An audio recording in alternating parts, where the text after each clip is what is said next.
Hello there. Today for the first time I was out in the spring having a coffee with a friend in the park, and it feels good. It's been a bit of a grueling spring so far, but it's great that the sun is back. That's good news. I was reading chapter 41 of Beelzebub's Tales in the various versions I've got. I think it's one of the most important in the book.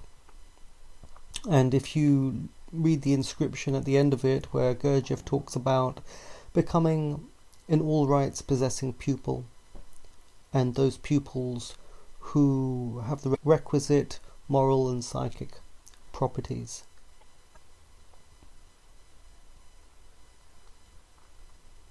And so I've got some quotes from chapter 41 and a couple from In Search of the Miraculous.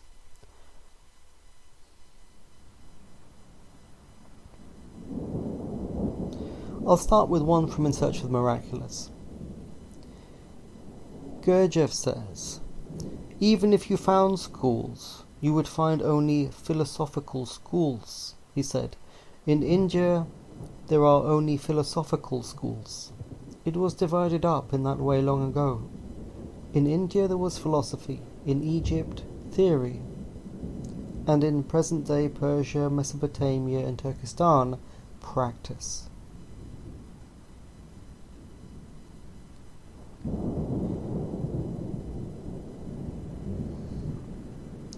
It was divided up long ago, but only when you reintegrate it do things happen. So Ouspensky's book is a very safe book. Ouspensky acted like a filter. He filtered out everything to do with essence and wrote down everything that was a mental representation.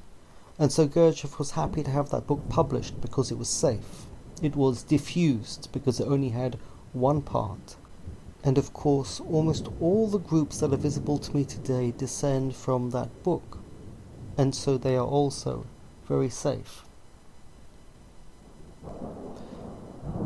What is the difference between philosophy, theory, and practice? And how can we understand India being a place of philosophy?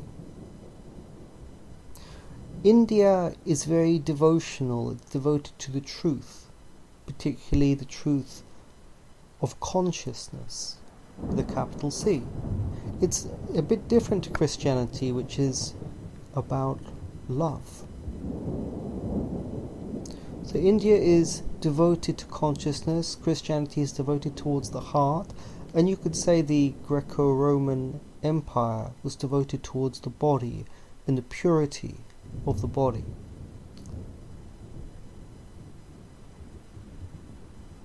Philosophy is why, theory is what, and practice, of course, is how.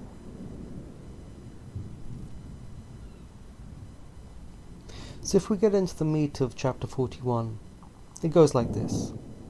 My friend Bogeyeden was there, and he was still just an ordinary being, to whom it had long been forbidden by oath and authority that beings of our race should communicate true information in any circumstances whatever.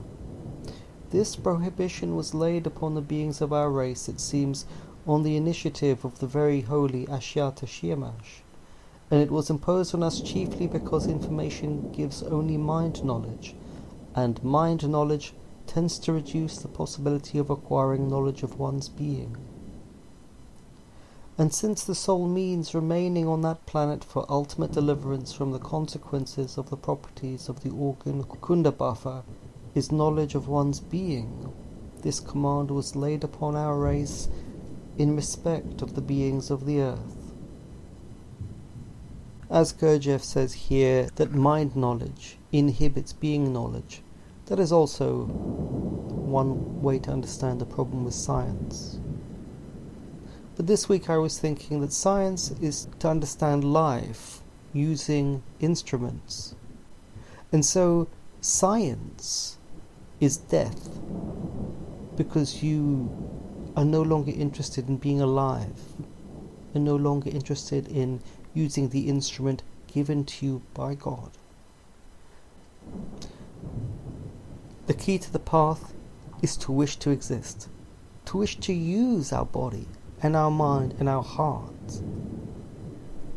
And there is a time when mental knowledge is treated like a map, and you and the unfoldment of your being is the goal. But that time is past in the West. Gurdjieff says, once during a conversation with this dervish concerning this Shachimernis, that is, the ancient Chinese science of the law of ninefoldness, he suggested that I should go with him to see his friend, also a dervish, and a great authority on this ancient Chinese science. And so Gurdjieff goes to visit his dervish friends and ends up in a cave.